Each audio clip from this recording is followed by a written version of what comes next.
Fala, galera! Sejam muito bem-vindos ao podcast O Mania de Cirurgia, o podcast do Cirurgiando Geral. E eu tenho certeza absoluta que você que está ouvindo estava morrendo de saudade de uma abertura de podcast digna, como foi essa aqui, diferente do que você deve ter ouvido aí as últimas 2, 3 vezes. Então, esse é o podcast do Cirurgiando Geral, Mania de Cirurgia. E eu tô aqui com o Flugão. Hoje é só o Flugão. Diegão abandonou a gente, como eu fiz as últimas 2 ou 3 vezes. E eu vou dar então um salve pro Flugão. Fala aí, Flugão. Pô, o pessoal tava com saudade das suas aberturas. Estavam reclamando lá. Muito bom. É isso aí, muito bom. Vamos ver de O, volta. o Flugão e o Diegão tocaram esse podcast aí sozinho, brilharam, né? O pessoal adorou os últimos episódios. Comecei até a pensar se eu deveria ter voltado ou não, Flug, porque, cara, tá indo tão melhor, né? Eu acho que tá indo melhor do que quando eu tô aqui. Então, pelo menos, a gente conseguiu tocar o barco aí enquanto eu tava fora também. Mas eu tava fora por um bom motivo, já vou contar até a parte da minha semana aqui, porque eu nem contei pro Flug ainda, então vai ser legal porque o Flug vai saber de primeira mão. Eu tava fora, porque eu tirei férias, né? Acabei tirando 30 dias de férias porque tinha 2 eventos que eu precisava ir, 2 congressos, e eu não conseguia tirar um período de férias separado, 15 e 15 depois. O sistema lá do hospital não deixava. Então eu acabei tirando 30 de uma vez. Aí eu fui para o Peru, para o Congresso Pan-Americano de Trauma, e eu estava ajudando a organizar, fui dar uma aula lá também de ultrassonografia point of care, e, meu, o congresso foi super legal, putz, um monte de brasileiro também que foi dar aula, reencontrar o pessoal da América Latina, foi super bacana. Congresso um pouco menor, né, tinha acho que em torno de 500 pessoas, mais ou menos, 500 ou 600 pessoas, mas gente da América toda, né, América do Norte, América Central e América do Sul. Então foi bem legal esse congresso, foi muito bacana. E aí eu aproveitei para passear, esse congresso foi no Peru, então eu fui para Lima, que foi onde teve o congresso, na sequência a gente foi para uma outra cidade, que fica um pouco mais perto de Machu Picchu, e que chama Ollantaytambo. Ficamos lá 2, 3 dias, também foi muito legal, um vilarejinho pequeno, Flug, bonito pra caramba, assim, montanha, sabe, uma paisagem bem, bem bacana. E no final a gente foi para Cusco, né? Ficamos um tempinho lá em Cusco também. Para ser bem sincero, a gente não curtiu tanto a viagem, eu e minha esposa, a gente não gostou tanto assim. Mas foi legal a experiência, né? Eu nunca tinha ido pro Peru, ela também não. A gente foi para Machu Picchu, foi super Ah, legal. fizeram o classicão do turista, né, Fizemos, Macho? fizemos. A gente só não foi, que o pessoal fala bastante, naquela montanha de 7 cores, que eles falam que eles chamam de Rainbow Mountain, né? Mas a gente acabou não indo por vários motivos. E aí a gente pegou, voltou, né? Eu fiquei mais uma semana aqui no Brasil. E depois dessa uma semana eu já peguei outro avião e fui para Las Vegas, no congresso da WST, né, da Sociedade Americana de Cirurgia do Trauma, que foi junto com o WTC, que é o World Trauma Congress. Esse World Trauma Congress é super legal, porque ele é um congresso de trauma mais no estilo do congresso da SBITE, porque tem apresentações de temas, né, uma coisa mais discutindo e apresentando a expertise de cada um. E o primeiro Congresso Mundial de Trauma, isso é uma coisa histórica legal, foi feito aqui no Brasil, no Rio de Janeiro, em 2012. Esse foi o primeiro Congresso Mundial de Trauma. E aí essa edição agora em Las Vegas foi a 7ª edição. E aí a gente ficou em Las Vegas para o congresso, só que depois, cara, a gente fez uma viagem animal. A gente alugou um carro, fomos de Las Vegas para San Diego visitar um amigo nosso, ficamos lá, jantamos com ele, com a esposa, com a família, com os outros colegas que estavam também no congresso. Saindo de lá, a gente teve no dia seguinte, né, teve uma festa também lá na casa dele, a gente saiu de lá à noite, fomos para Palm Springs para dormir. Porque a ideia era ir de San Diego, Flug, para o Grand Canyon. Só que são 6 horas de viagem também, é longo. E a gente queria passar num parque nacional que chama Joshua Tree Park. Então a gente saiu de San Diego, fomos para Palm Springs, que é perto desse National Park.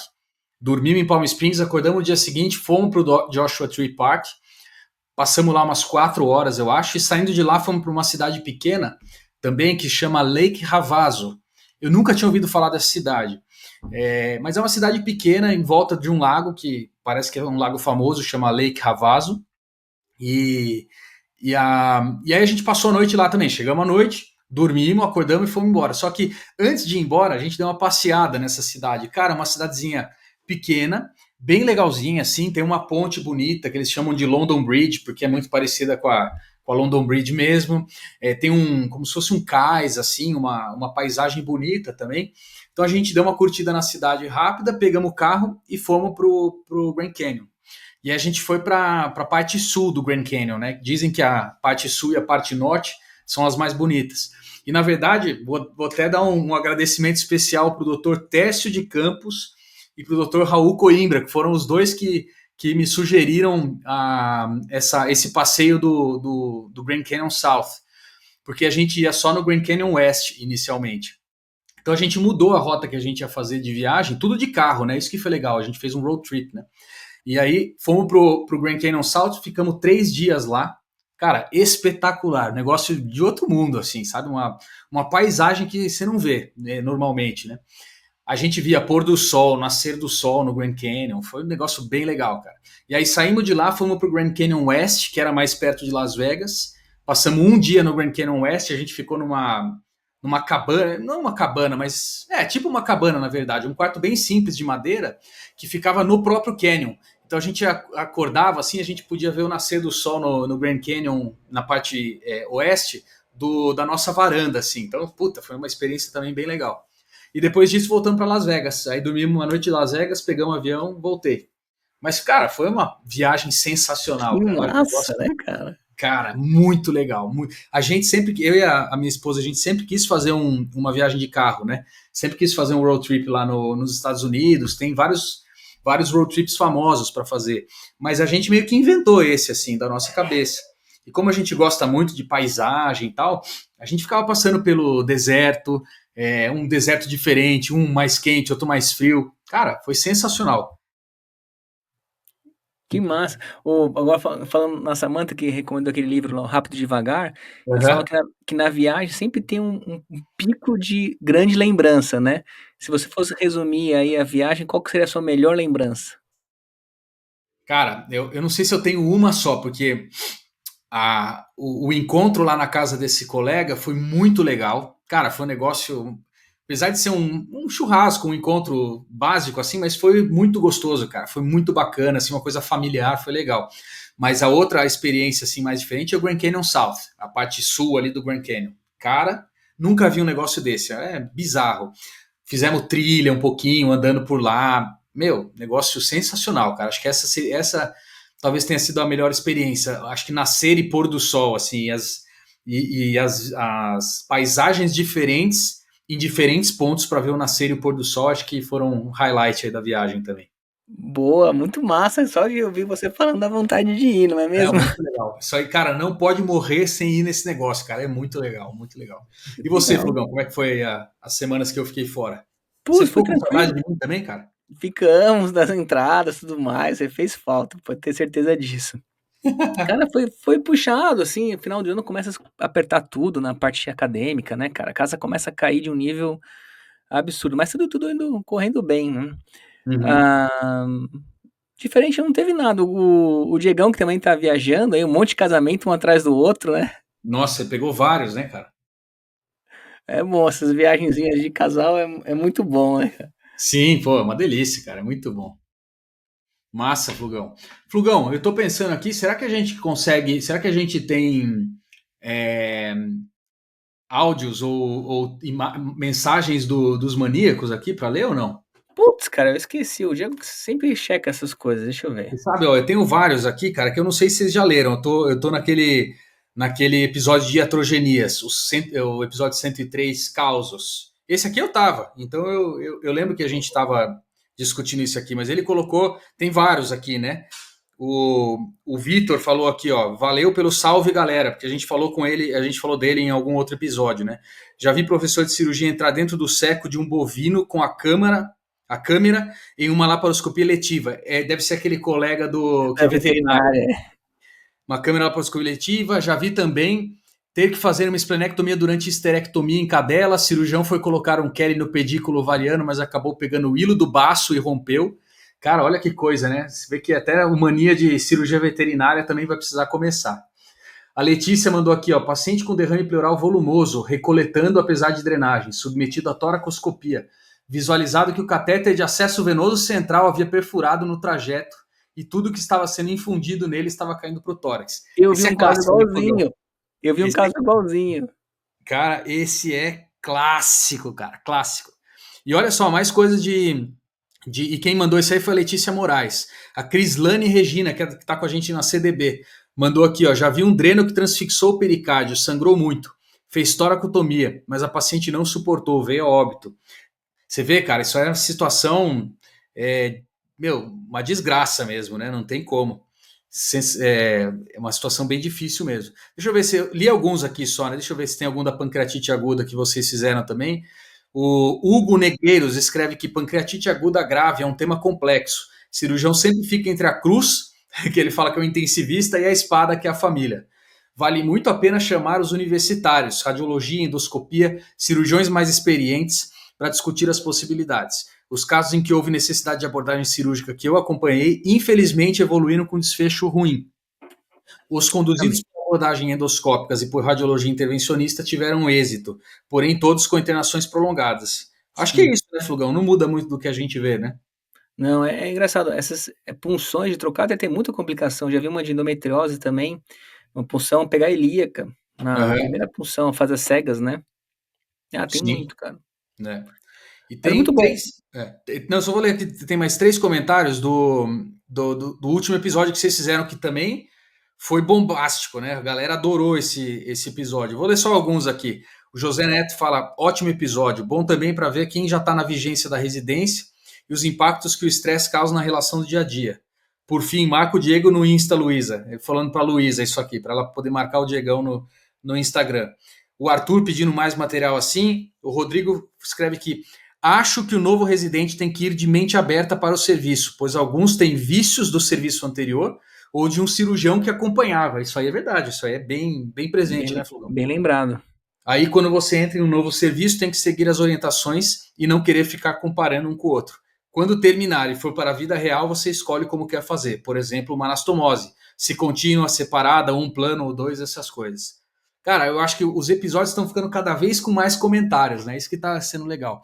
Pessoal, continuem mandando os comentários. A gente não leu todos aqui, mas a gente vai, sempre que possível, ler alguns comentários que chamam mais atenção que você está mandando para a gente poder discutir aqui e dar um salve para você. Então não esqueça de colocar o seu nome, veja se coloca também de onde você é, para a gente saber exatamente quem que é, e aí a gente lê seu comentário aqui no nosso Mania de Cirurgia. E eu tive que ler os comentários hoje, né, Flugão, porque o Diegão não está aqui, o Diegão é o nosso leitor oficial de comentários, mas eu fiz esse favor para ele, já que ele tenta sempre fazer a abertura como eu faço e sempre fica muito ruim, eu tentei fazer tão ruim o negócio aqui das leituras para fazer uma homenagem especial a ele.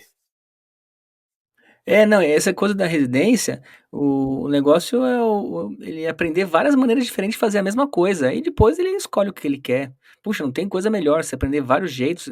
Cada hora vai Isso. ter um contexto melhor para um ou para o outro. Isso que eu ia falar.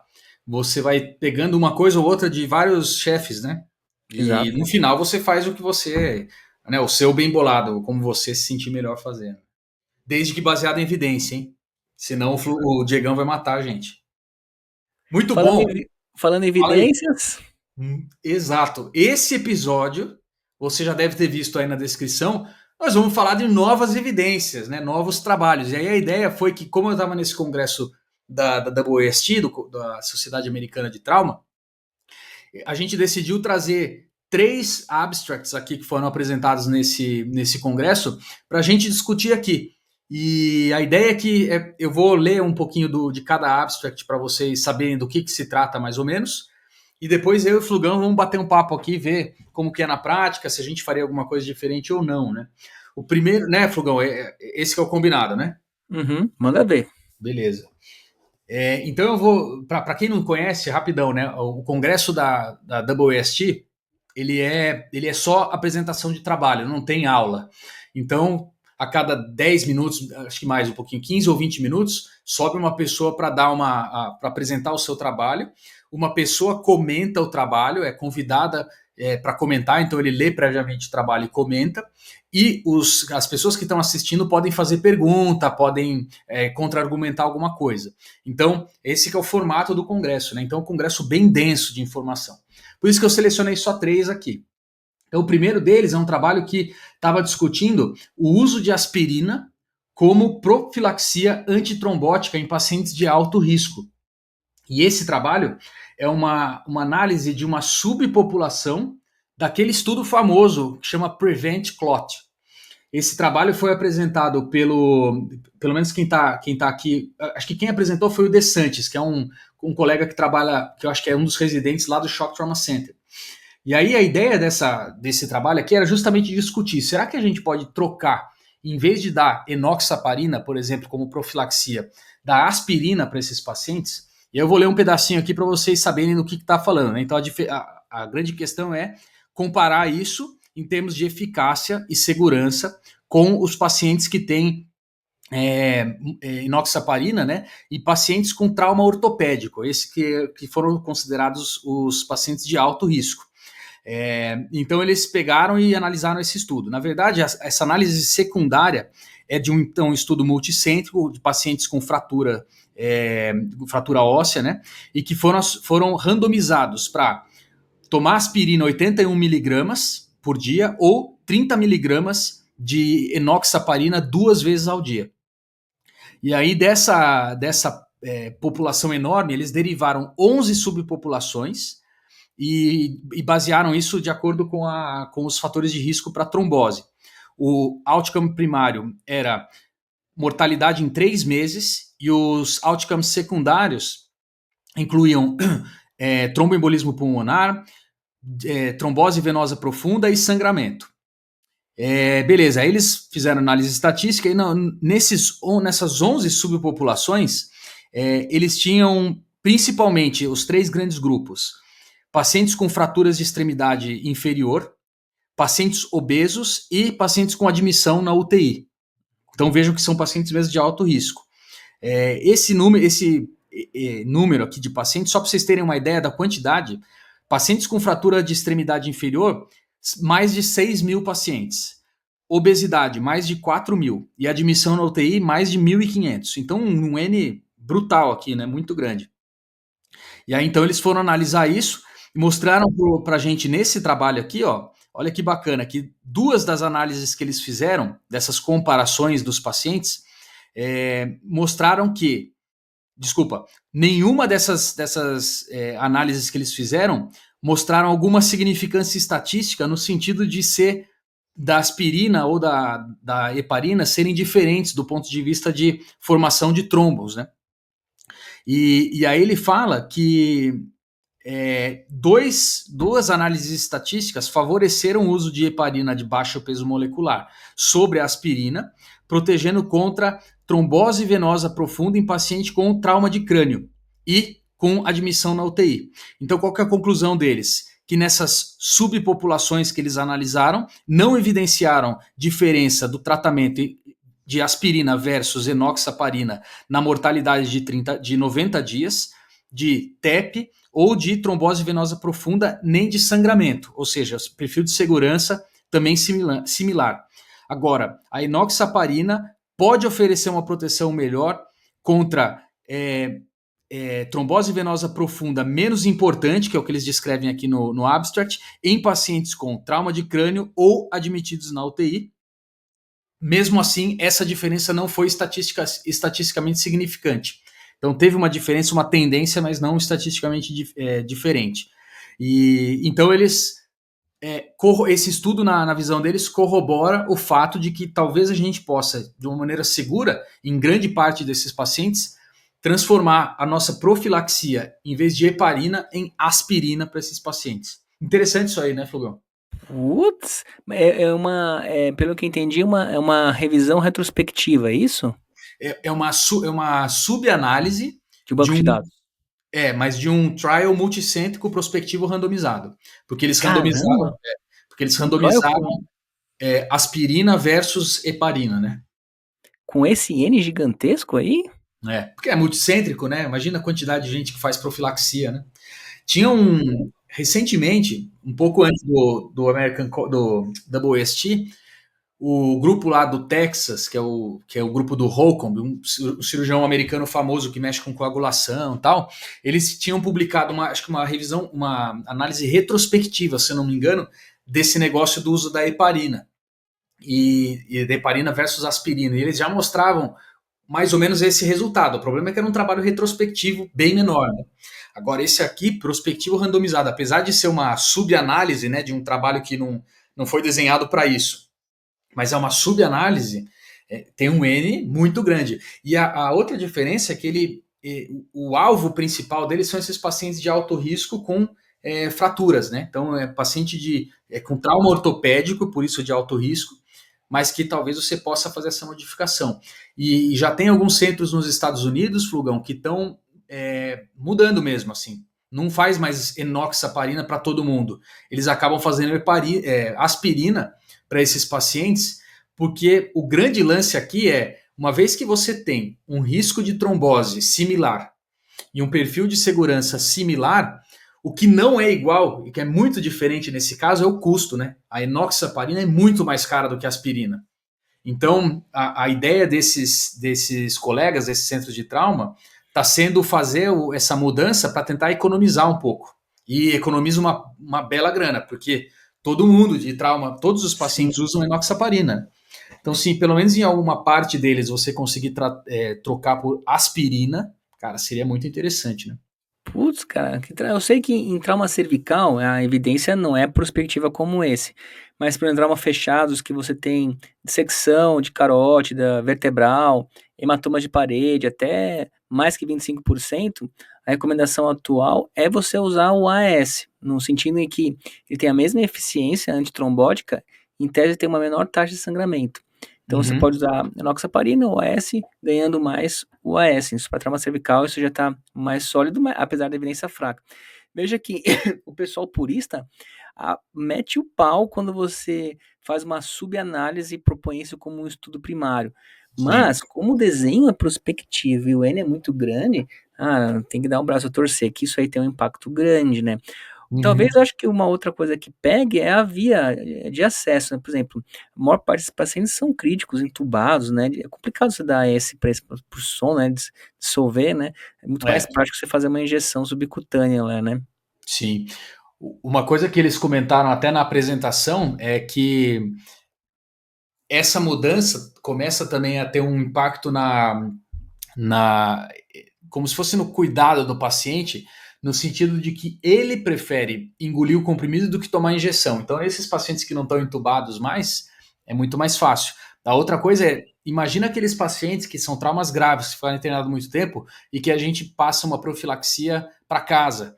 Imagina se em vez de enoxaparina 2 vezes por dia, ele tomar aspirina uma vez ao dia, né? Mas existe uma certa crítica para esse trabalho que eu não vou comentar ainda, porque tem a ver com outro trabalho que eu selecionei aqui para contar para vocês da WST. Mas lembre que esse aqui é enoxaparina 30 miligramas 2 vezes ao dia. Estranho isso, 40, né? E não 40 miligramas uma vez ao dia, e versus aspirina. Mas vou te falar por quê, Flugão, porque tem um desses practice guidelines da Sociedade de Trauma do Leste americana, que é bem recente, depois a gente pega e manda lá no grupo da CDB também, que é interessante, que eles já falam que é melhor você fazer 2 aplicações de 30 miligramas do que uma aplicação de 40, que é o que tradicionalmente a gente faz, né? A gente sempre tem feito 40 miligramas uma vez ao dia de enoxaparina. Só que esse guideline sugere que é melhor você fazer 30 2 vezes ao dia em vez de 40 uma vez ao dia.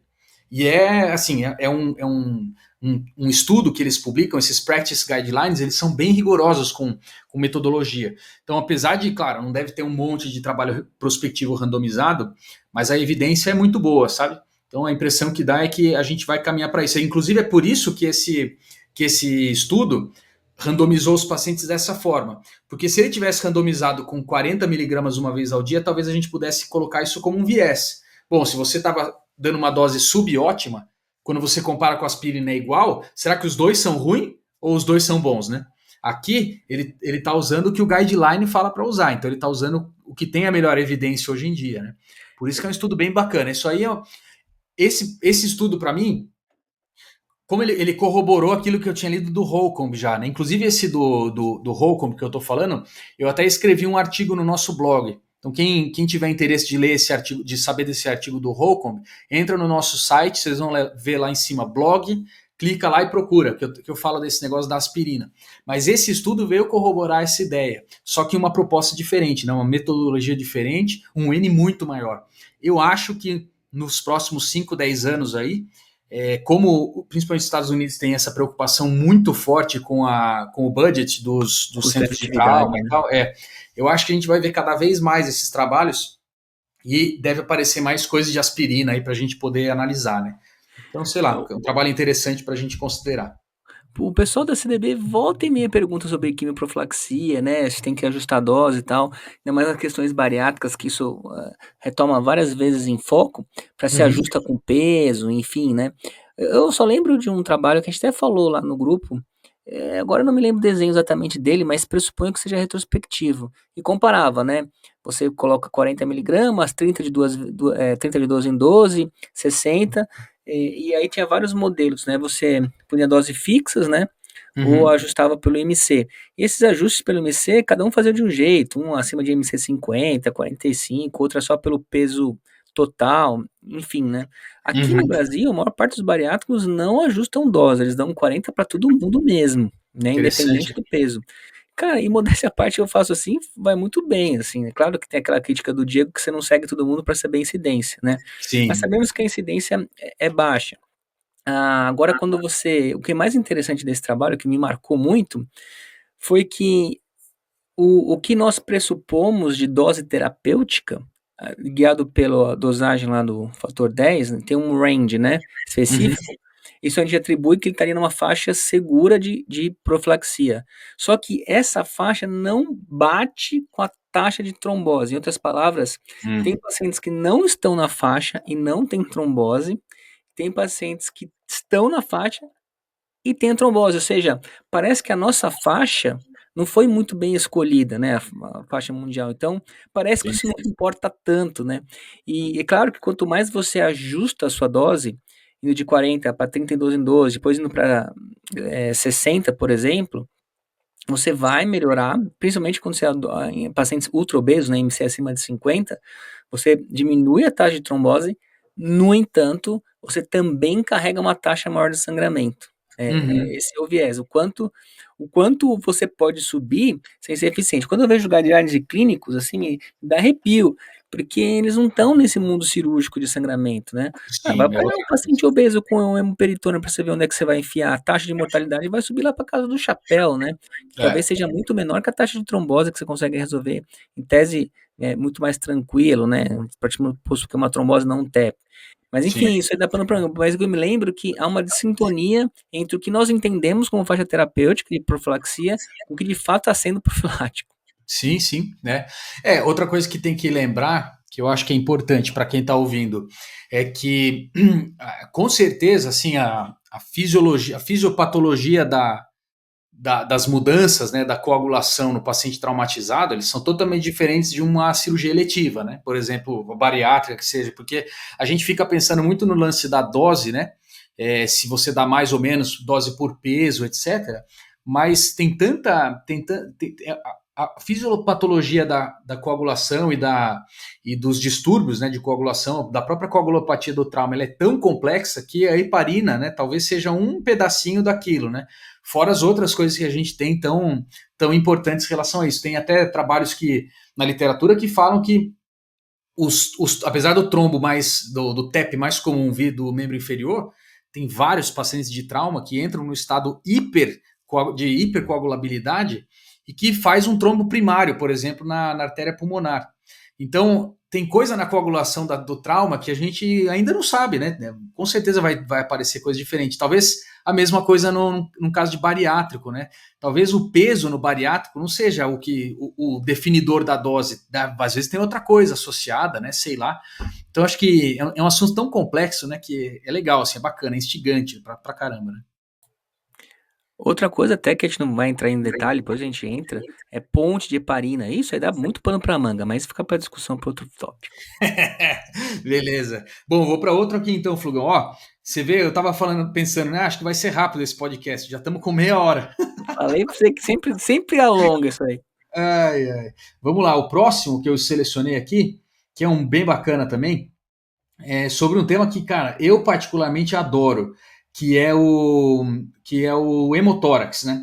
E quando a gente vai ler sobre hemotórax, hoje em dia de atualizações, cara, tem tanta coisa nova em termos de tratamento de hemotórax, que cara, é um negócio assim que se você não trabalha com isso diariamente, não tá ligado nessa literatura, você se perde, cara. Isso aí não dá para acompanhar de forma tão passiva, vamos dizer assim, né? Então, só para dar um exemplo para vocês, desde o mais básico até o mais atual, né? Mas mudança de calibre de dreno, tipo de dreno para você drenar hemotórax, coisas, por exemplo, hemotórax retido, abordagem com VATS, o timing para essa abordagem, uso de trombolítico, putz, tem um monte de coisa para discutir. Mas o trabalho que eles apresentaram lá, e esse aqui não foi, como eu falei para vocês, foi WST junto com o WTC.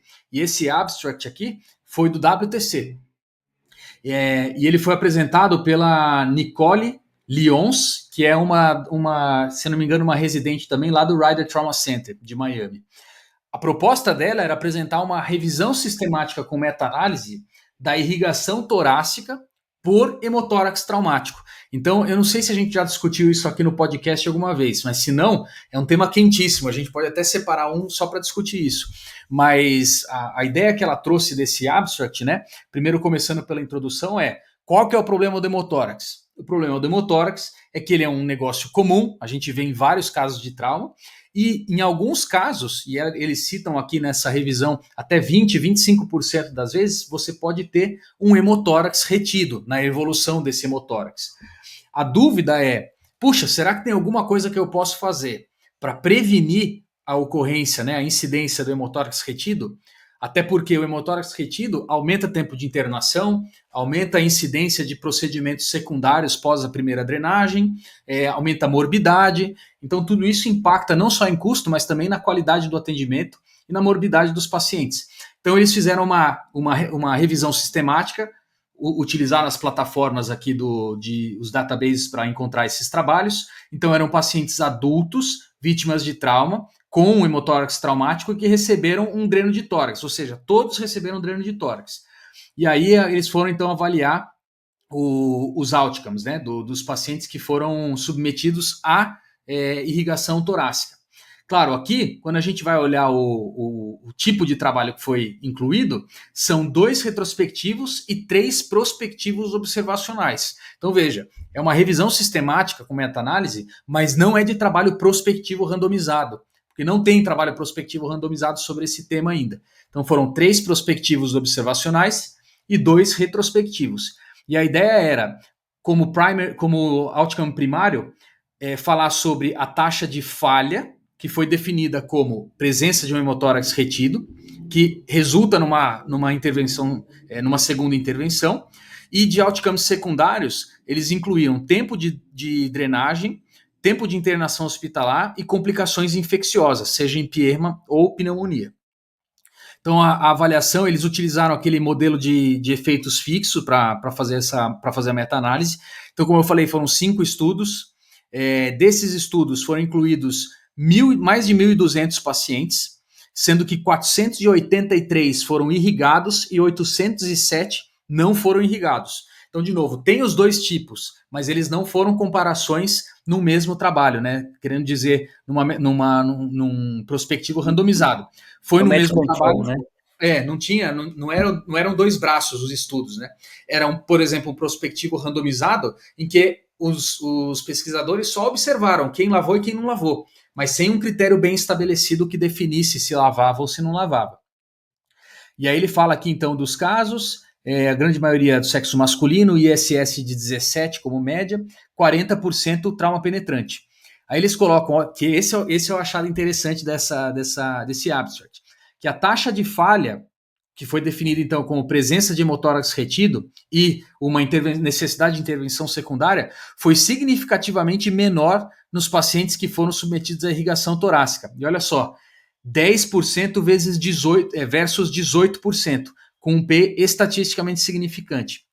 E a meta-análise mostrou também diferença estatística com um risco relativo de 1,1, sendo que o intervalo de confiança foi de 1,04 para 1,21.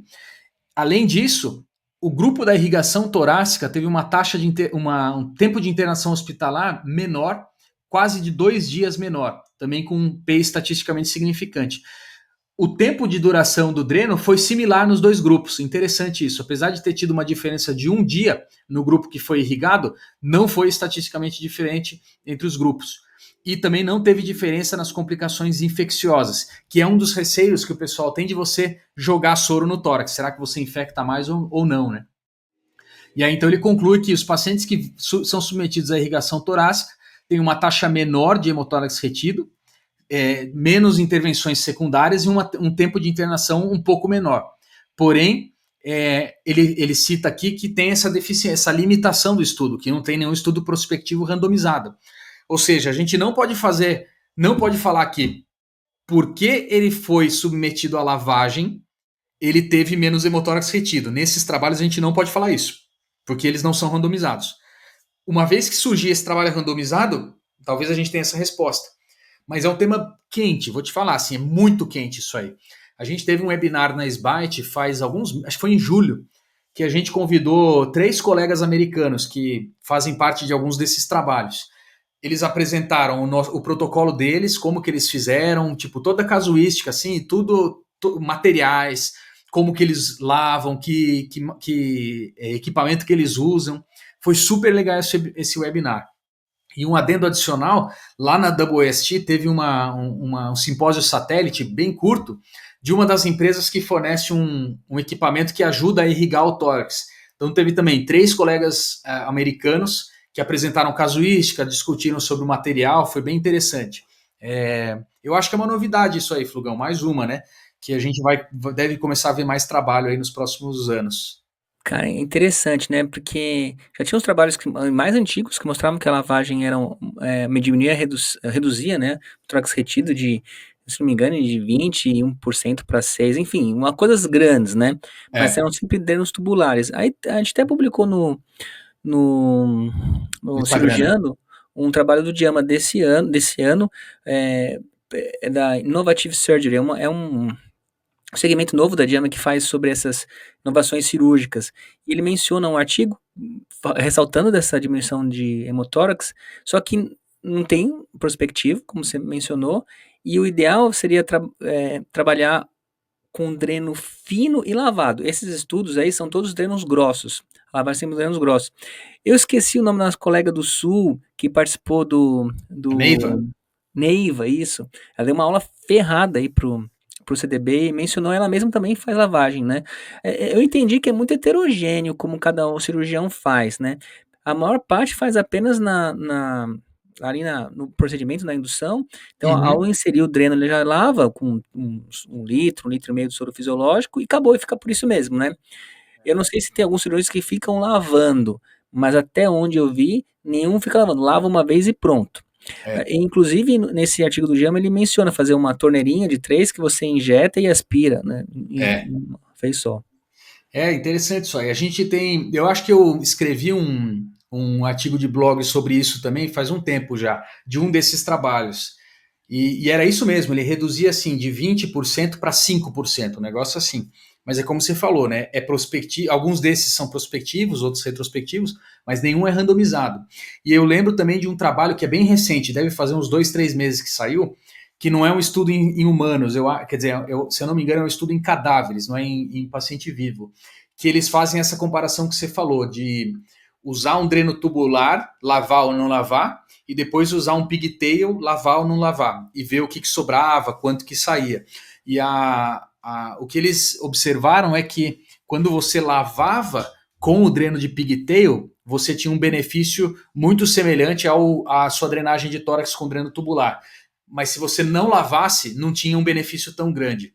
E é interessante isso, porque, claro, né, estamos falando de um estudo em cadáver, mas aquele grupo do Arizona publicou há uns anos já atrás, aquele prospectivo randomizado de pigtail versus dreno tubular no hemotórax. E eles mostram similaridade, né?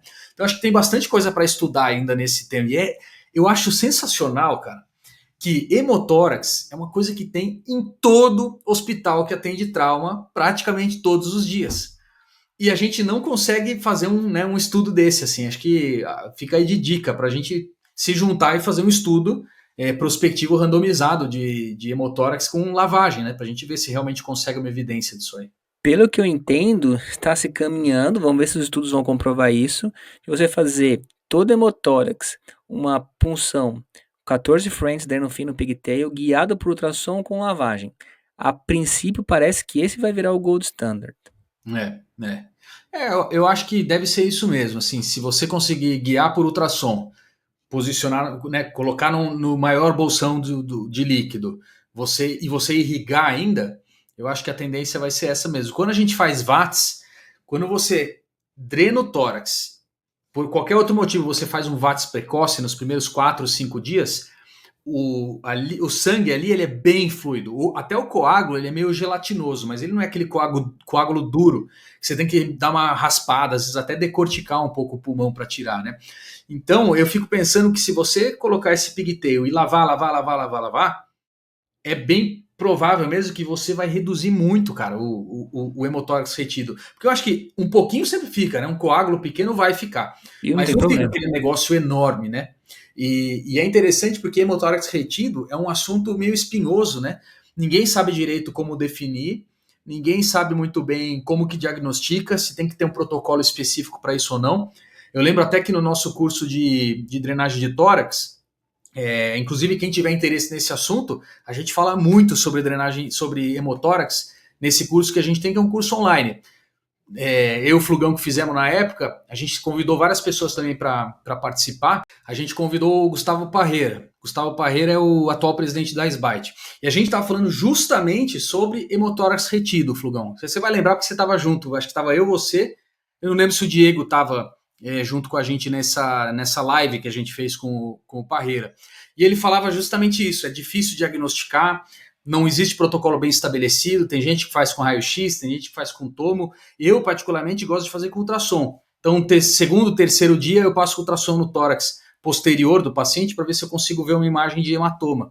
E é uma coisa, cara, que você acaba pegando mesmo, assim. Claro que nem todos são coágulos exuberantes, né? Mas alguns casos a gente pega. Já operei, acho que pelo menos 2 casos no HC que a gente fez diagnóstico só com ultrassom. Fomos lá para o centro cirúrgico e tinha hemotórax grande mesmo. O paciente ficou bem depois. Então, uma coisa que vale a pena pensar: hemotórax retido é uma chatice, cara. Porque quando você pega precocemente, tudo bem. Mas se você pega tardio, cara, é uma desgraça. Nossa, desgraça total. Você já deve ter visto um monte desse também, né, Flugão? O ideal é você abordar entre o segundo, o quarto, no máximo alguns momentos depois do quarto pós-operatório, né? Depois, fria. Desgraça, desgraça. Bom, isso aí, Flugão. O último, então. Como a Bora. gente já está meio adiantado no tempo, eu vou só dar uma passada rápida no abstract, porque ele tem a ver com o primeiro abstract que eu comentei com vocês. Então, esse terceiro aqui também foi apresentado na WST. É um trabalho que veio do Hamad Medical Corporation, então é do grupo do Sandro Risoli. E olha que legal esse trabalho, cara. Puta, achei muito legal. O título dele é Tromboprofilaxia guiada por fator anti-10A em pacientes críticos de trauma. Está associada com menor incidência de trombose venosa profunda. Esse é o título do trabalho, né? Uma experiência de um centro de trauma terciário, que é esse do Catar.